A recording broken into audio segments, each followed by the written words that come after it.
Just keep doing the work and someone's gonna find you. I've seen a few videos and I'm like, it's a freaking party. Yep, some people finish college and get a job. Some avoid that entirely and just keep on playing. Let's find out why.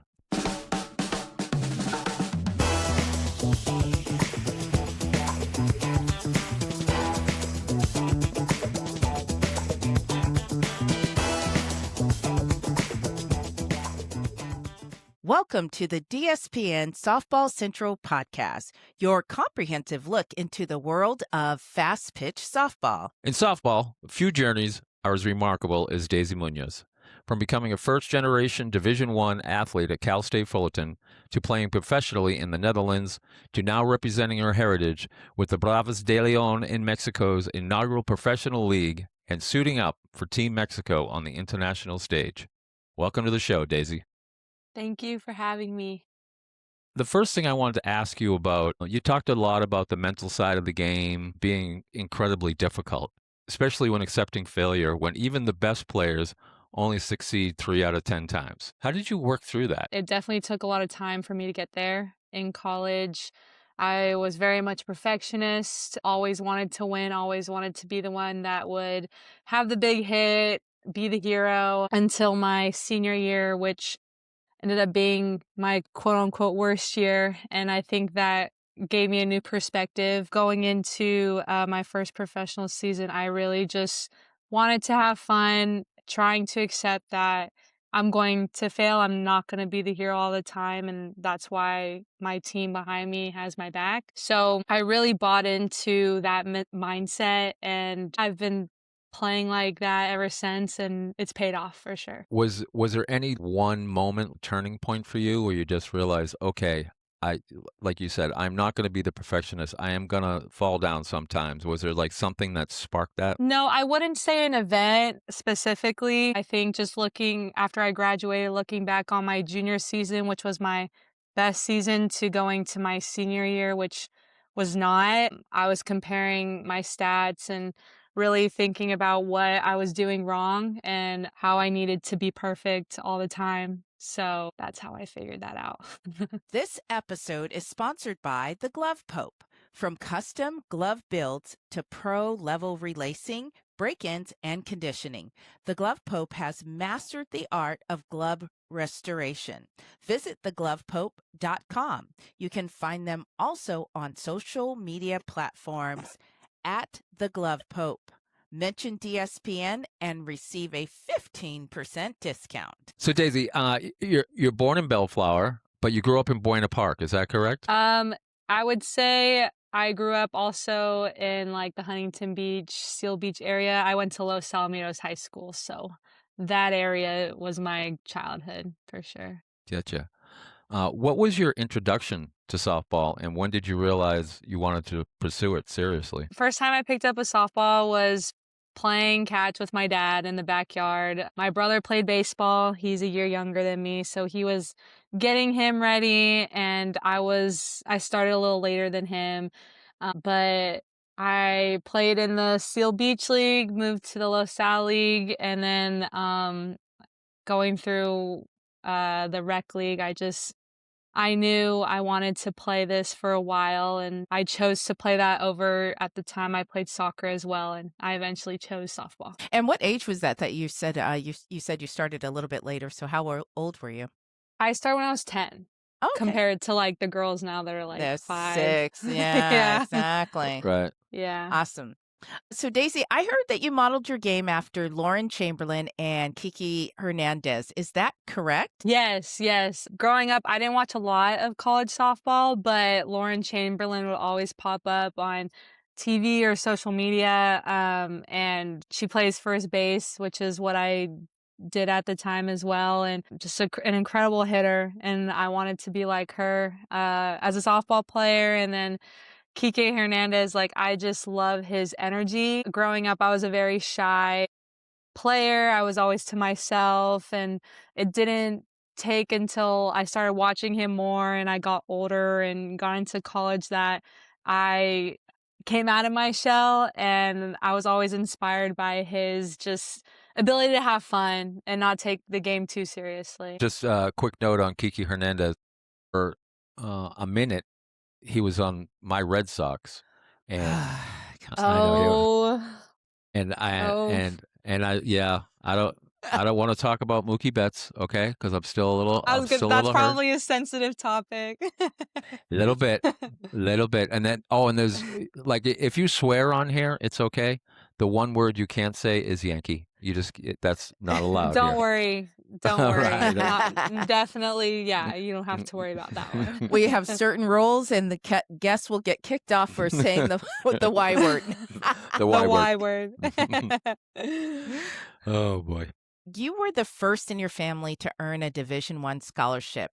What did that moment mean to you and your family? I don't really think I, knew the magnitude of it, but, um, as an adult, it makes me proud and it makes my whole family proud, to have that, like, accolade in our family, so, yeah, it's pretty cool, I'd say.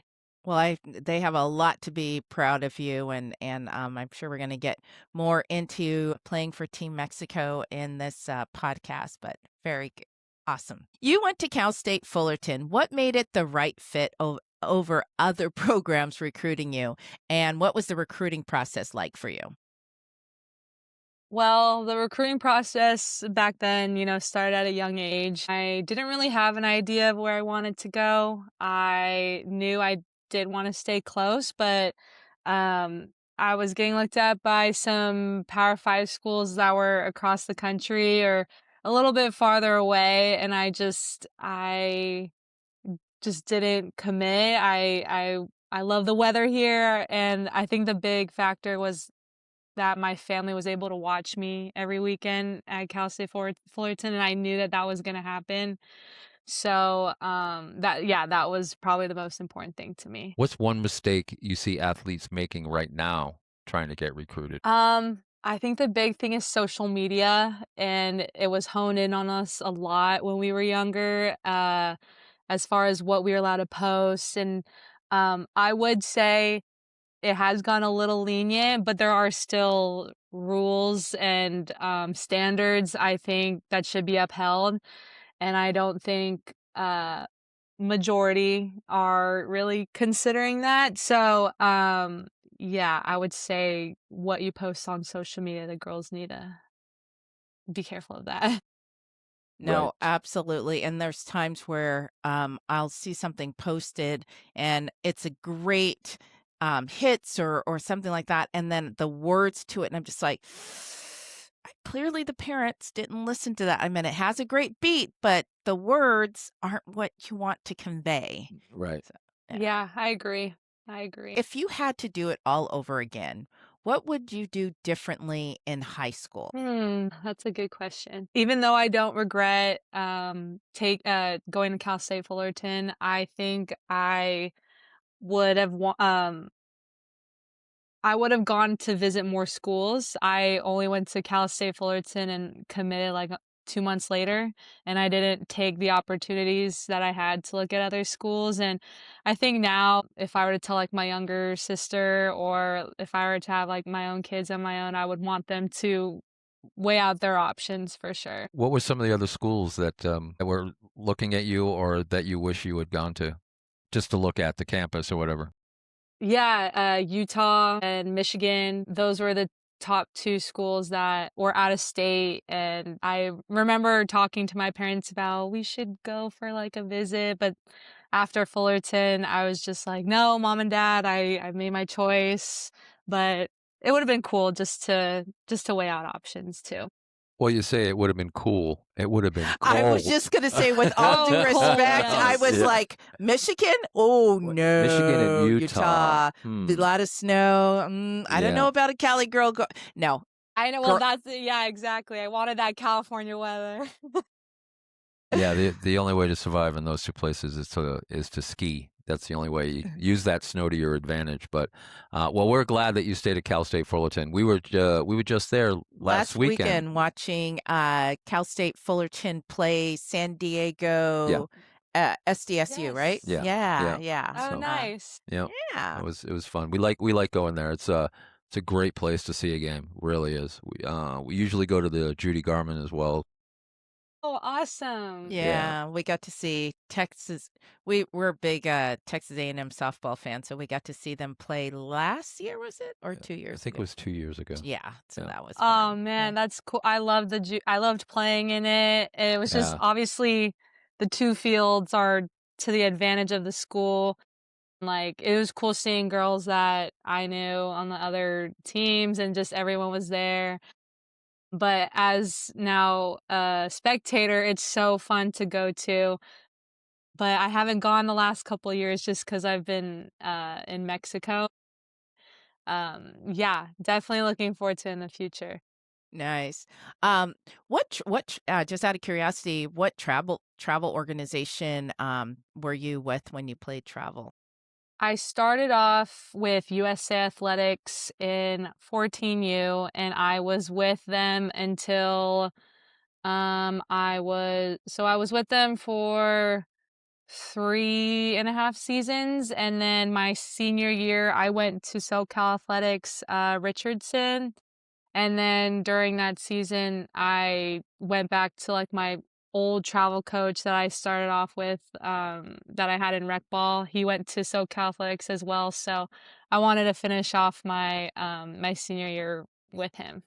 Oh, that is cool. We Yeah. always talk about the relationships these coaches make with their players, and it's funny how that bond it has an impression even into adult life. So I love that. It really does. It really does. Actually just saw one of my old coaches too, and it was just like I haven't seen him in a couple years, so it was really, really cool just to say hi to him and his wife and to um talk about memories. What did playing at Cal State Fullerton teach you that the stats don't show? Well, I had a great relationship with my coaches and Kelly Ford, George Arajo, and Caitlin Grimes. Like they all just showed me how to just be a good woman and a good person. And they really built relationships with the girls, like on a personal level. And my last 2 years, they kind of guided me to become a leader, and I was the captain the last 2 years. So it was difficult for me for sure, but they really guided me and they really helped me. And the teams that I'm on, the girls that I'm coaching, I still use some of the skills that they've taught me.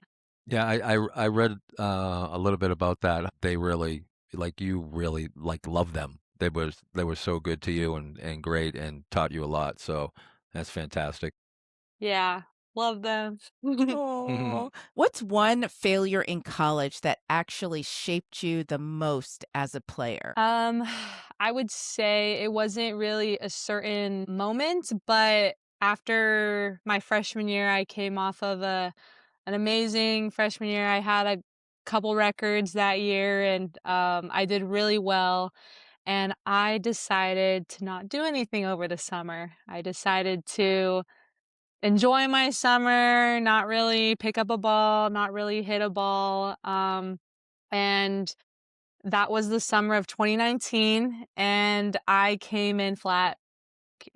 I came in flat. I came in um, with a big ego. I think after my freshman year, I just expected to do the same thing again. And so that was fall, and then going into spring, that was 2020. So that year was super humbling.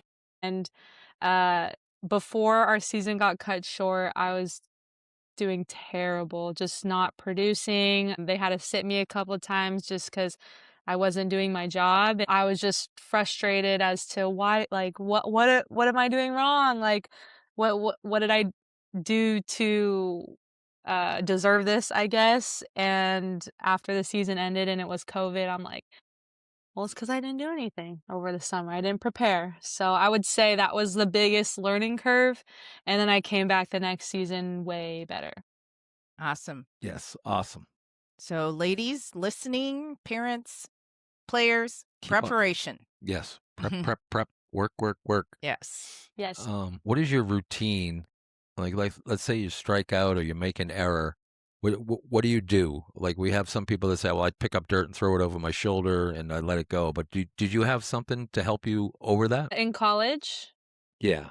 in college, that's where I really started practicing it. I never really got exposed to it before Fullerton.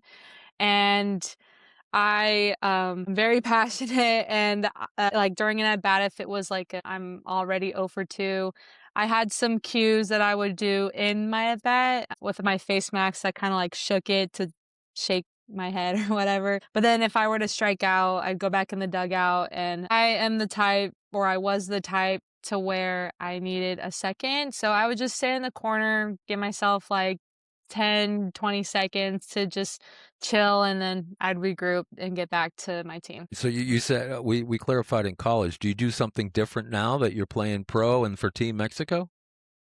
Yeah, I really don't need that anymore, actually, I think it goes back to what I was saying, like, I know I'm gonna strike out, I know I'm gonna have a bad at bat where I look silly, and I don't need the time away from my team. I just, yeah, put my helmet back, put my bat down, and I'm right back to the front of the dugout. I think being in the front of the dugout, I've noticed, like, if I do strike out, helps me stay in the game, versus being in the back, and, so it's kinda kinda flipped a little bit.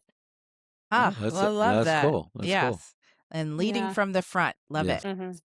Daisy, you signed to play professionally with Neptunus Baseball and Softball Club in the Netherlands right after graduation. How did that opportunity come about? Yeah, so, after or during my senior year, I didn't have a job lined up or anything, and I was chatting with, my one of the old director of ops we had, and she went to go play out in Germany and New Zealand, and I really wanted to know that opportunity and how to get it, and she directed me to this organization website where you can upload a highlight video and pretty much select countries around the world where you can go and play. And so I opted for almost every area, and I was just waiting for anything, and the first people to contact me was Neptunus, and I had a meeting with the coach and the head coach just on one day, and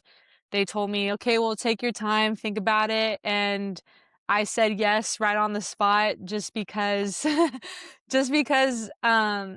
I went to Fullerton, I live 15 minutes away. My last 3 years, I commuted, and so I've never spent more than 2 weeks away from my family at the time. I felt like I needed to take a risk at some point, and so I took that opportunity and I just said, "Yeah, sure, I'll come." I don't need time to think because I felt like if I were to think more, I don't think I would have done it. Wow, that is so I cool. love it. I love it. That's Yeah. so again, back to me. But that reminds me, so you're in school and so you hear about the opportunity and you're like, "Oh, I can do that. That's great." So for my experience was I was at golf school, okay? And I found out that you could be a golf pro on a cruise ship. And I'm like, "Oh yeah, that's what I'm doing." So, what was the biggest culture shock or just a way of doing business from being at the college level, going to pro? I mean, obviously, I know probably the hardest part initially was being away from your family, but what other opportunities were there or challenges that turned into opportunities for you? Yeah, well, yes, obviously, besides being away from home and so far away, I've never been to Europe before at that point. So the first thing, I was given a bike and I had to commute to practice and to wherever I wanted to go, which was obviously different than, having a car. But it was cool because I got to just really experience the Dutch lifestyle because they really do have a lot of people that just ride bikes. Like there are people who obviously drive and there's highways, but it's just very common. And yeah, they wanted to me to embrace the Dutch lifestyle, and it was so fun. Except when it rained, that did kind of suck. Biking in the rain. But, I mean, I was able to go to different cities in the Netherlands. I stayed in this one city called Rotterdam and learning the history, and yeah, meeting new people, which I like at the time, I never really got out there, in college. Also, as far as, like, the softball aspect, I played with and against girls on the Dutch national team, and that was my first experience with international play. it was just really cool to experience their way of playing. Because I mean, obviously it's the same game, but just coaching styles are different and the way that they do things, and all in all, it was a great experience, yeah. Nice. So, as far as you talk about the Dutch national team and stuff and playing, what was the level of play like? Was it like something you were used to? Did you feel like you had to step up, or you were okay in your lane where you were? I think going off of my senior year where I wasn't as productive, I knew I had to step up. I think I had 3 or 4 girls on the national team that I was playing with. So just watching them, like, okay, I can compete with them for sure. I think international play is so different than collegiate play for sure. As far as hitting, I had to get used to their big crow hop. In college at the time, there wasn't really a crow hop there. They would jump like 2 or 3 feet, and so it was challenging, but, um, I mean, I was able to catch on, and it was really cool, yeah. You've talked about teaching young girls the game while you were in Europe. What does growing the sport of softball mean to you personally? Well, it means a lot. I have had great coaches growing up, and I want to be like them and be attentive to whatever we're doing and to just make sure the girls are really understanding what they're doing. And it was really cool to see all these girls wanted to learn from me and this other American that was with me, and they were just really excited to learn what we had to offer. So you went from playing in Europe, and then you went to playing in Mexico. You compared joining the Bravos de Leon in the inaugural Liga Mexicana de Softball to the movie A League of Their Own. Can you kind of go over that a little bit? When I first got there, we we were given like skirts and hats. And so obviously that's not what I'm used to. And so I was telling my coach, yeah, this isn't gonna work out. But obviously, and we just had to tell our owner, like, we don't wear skirts, but the hats, as a league, we had to wear hats. So that wasn't really a big issue. But as far as, like, the apparel, yeah, that's what it felt like for sure. You know, in the League of Their Own, when they're all, like, trying out in the baseball stadium, and it's just those highlight clips of them just doing their thing. It's kinda what the whole season felt like, because these girls can ball for sure, and it was just really cool how they took the time and the money to give us an opportunity and a platform to play where the boys played. And so we played on grass fields, which I had never been used to, and a big stadium. Yeah, that's how I would compare it. I hear those games are an absolute ball. It's a party. I want to figure out how to get down there and go see a game. I've seen a few videos and I'm like, it's a freaking party. So the important question that I wanted to ask you, because you said you have to wear ball caps, no visors, right? All That right. was just So, the first year. That was just the first oh, year. Yeah, was yeah. it ears in or ears out on the ball caps? I ears in because that is how I am with a visor, and my ears sit a little lower. So I just or a little higher. So I looked like Dumbo. It wasn't cute. I knew in my heart it was ears in, but I just had to ask the question. I knew in my heart. Daisy, your family was proud of you going to Europe, but joining the Mexican League carried a different emotional weight because you were representing your heritage. Can you talk about that? It's been so amazing. So my dad, he's the one who's Mexican, and that side of the family is from Jalisco. And so being able to go there finally and play in their stadium and just take in the culture, it's been really, really cool, and I feel super connected. Learned lots of Spanish within the last 3 years. It's been awesome, and they're so proud for sure. Awesome. Has your dad been able to go and see you play out there in Jalisco? Yeah, Uh, I've had family come every year. My dad has come the last 2 years along with my mom, and oh my god, like I said, the our stadium is just so fun whether we're winning or losing. The other stadiums, like, they're great, but they're just so, like, quiet compared to ours. So, um my dad is so into it, same with my mom, and they cheer and they scream, and it's just a party. It's just such a party. How does the style of play in Mexico compared to what you experienced in the Netherlands? I would say like the same. Honestly, the level of play was the same as the Netherlands as far as there's girls that are really, really talented, and then there's girls like not as talented. So it was the range was similar. Plus, in Netherlands, you didn't have to wear a skirt, so that was good. Yeah. Well, luckily I saw this girl. I'm like, Coach, we gotta. I'm not wearing this. Um, and the biggest difference is I'm sure that it's like, at least it's for me, I don't like cold weather and rain. So to me, I'm like, oh, playing in Mexico would be much better than playing in Netherlands for me for training and stuff like that. Daisy, you along with Coach Araujo and Jesse Alcala won the Puerto Rico International Challenger in December 2024. What was that experience like competing at the international level for Team Mexico? It was such an honor. That was my first tournament with Team Mexico. So being able to experience playing with the girls and wearing Mexico on our chest, it was really, really cool, and also being in Puerto Rico, which I had never been there before either. Competing against, I think we compete against 2 Puerto Rican teams, I think like the A and B team, and then Virgin Islands. So that was my first international experience outside of playing for the professional league, and it was cool. It's like just the style of play is quicker and aggressive, and it was just really cool to be able to come home with a medal. So you kind of alluded to this a little bit, but how does it feel to represent Mexico on the national stage, and what does it mean to wear that jersey? It means everything. Being able to represent my heritage has been such a blessing, and it's just really exciting to always play with them and the tournaments that I've been able to be a part of. Every experience is different, but it's all just amazing. That's awesome. I love it. I love it.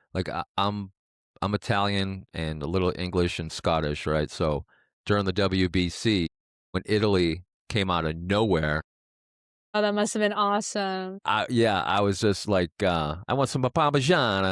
What would you say to a young softball player who dreams of playing softball in college and going on to play professionally? I would say always have fun, even though that's cliche. I think girls sometimes get caught up in the results, but just don't forget to have fun. But also do the work outside of the work, do the work when no one's watching, and that'll get them to college for sure. I always say that. Do the work. Do the work. Put your head down, do the work. No one cares about your Yes. excuses. Put your head down, do the work. And for Preach, yes. and for an athlete who's listening now, who feels overlooked, what would you tell them? For the athletes that feel overlooked, your time will come for sure, but like I said, just keep doing the work and someone's gonna find you for sure. Someone's going to recognize you, and as long as you're being a good teammate and a hard worker, then you're gonna get rewarded for sure. So we'll be right back with the 7th inning walk-off.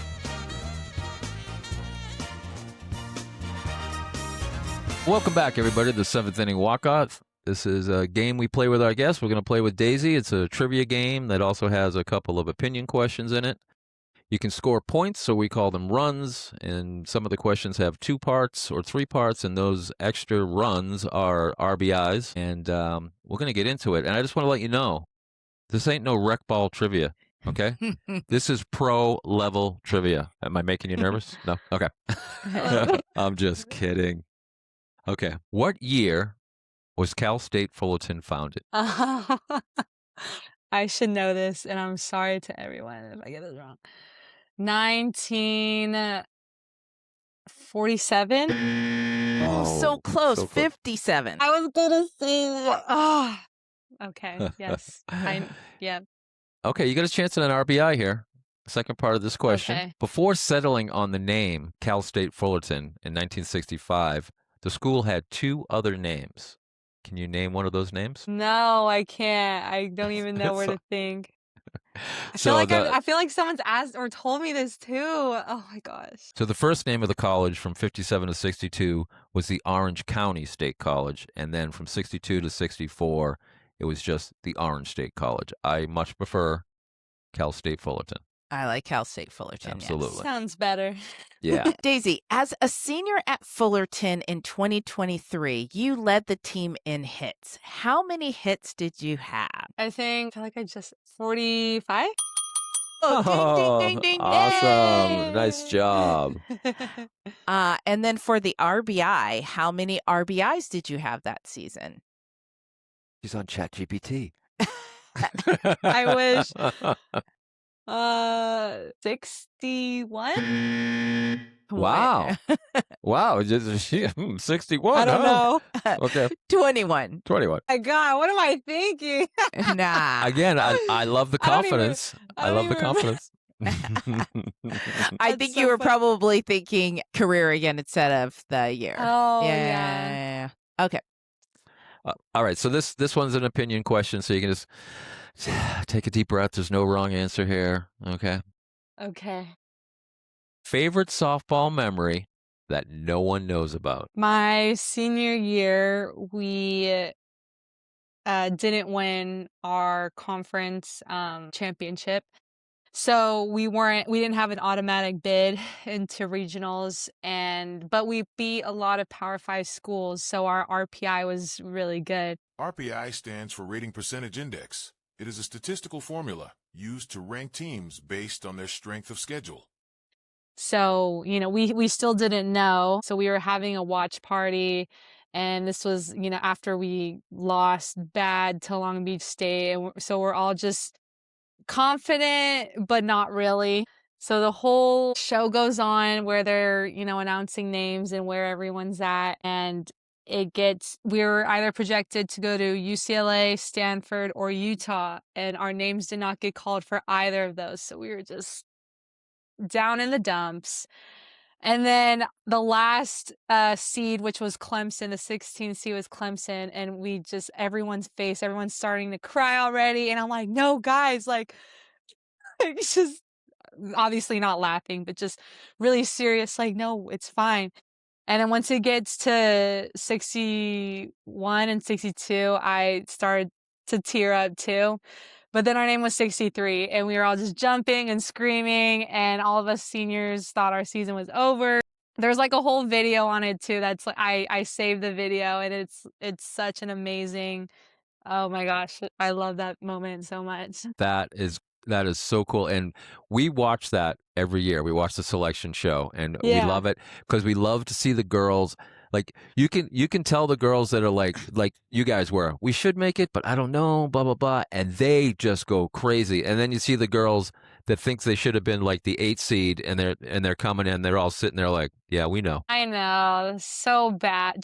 I know, and that's just the thing. Like, obviously, the mid majors are less likely to go. So just the Power 5 schools were, well, like you said, well, I wanted to be this seed, blah, blah, blah.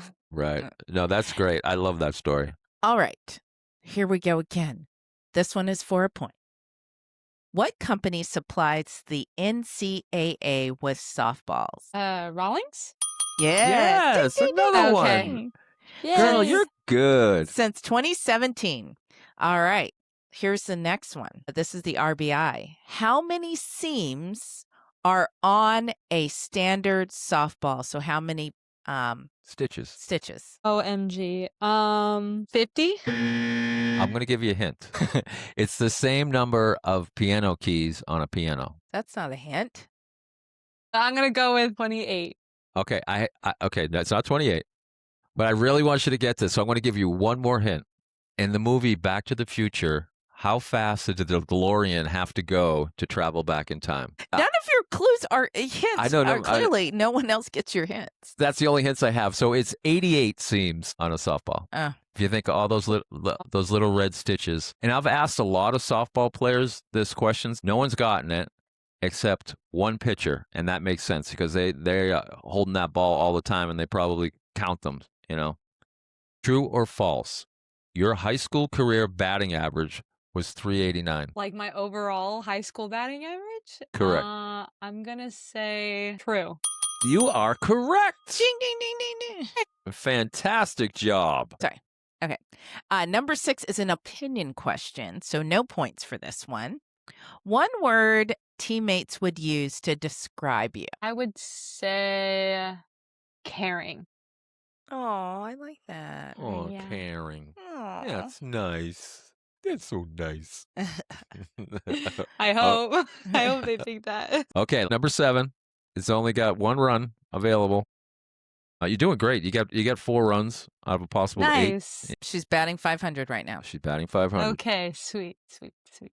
Name the famous movie star that attended Cal State Fullerton and tried out for the baseball team but got cut. Kevin Costner. Oh, Yeah. yes. Ding, ding, ding. Wow, Yeah. I didn't know that. Nice. Yeah, That's the only one awesome. like I was confident. All right, so you're batting over 500. Yeah, great job. Yeah. Better than your Sweet. high school career average. That's really Oh, good. thank goodness. Let's go.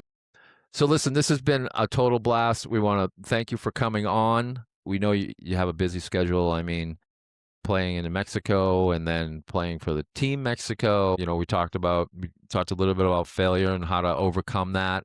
Your journey to the Netherlands sounds like a blast except for the rain. How proud you are to be playing for Team Mexico and representing your heritage, and that story about, the selection show. That's So cool. is there anything else that you'd like to add? I just want to thank you guys for having me on here. This was really fun and I really enjoyed meeting you guys. Oh, Oh, thank you. Hopefully if you guys are at a Fullerton game, I can come and say hi. Yeah, that would definitely. be fantastic too. That would be awesome. And for those that want to continue to follow your softball journey, how would they find you? What are your social media handles? Yeah, the best way to follow my journey is on Instagram at Daisy Softball. Awesome. Fantastic. Well, once again, thank you. And hopefully, like Samara said, we'll see you in Mexico real soon. That'd be so fun. Remember, everyone, you can find us online at www.dspn.online. You can also find us on YouTube, Facebook, and on Instagram at DSPN+. Like, subscribe, and follow. You can find this episode and all of our episodes wherever you find your podcast. If you're a fan of the show, please support us on Patreon. We offer a $5 tier for those who want to help sustain the podcast and keep it growing. You can find all this information at patreon.com/Softball Central. Thanks again to the Glove Pope for the support and sponsorship of this podcast. They don't just fix gloves, they transform them. Make sure your glove is field ready and built to last. Don't forget to mention DSPN to get your 15% discount. I'm Rob D. And I'm Samara. Thank you for tuning in to this episode of the Softball Central podcast. Until next time, put that ball in play. You never know what's going to happen. Ciao.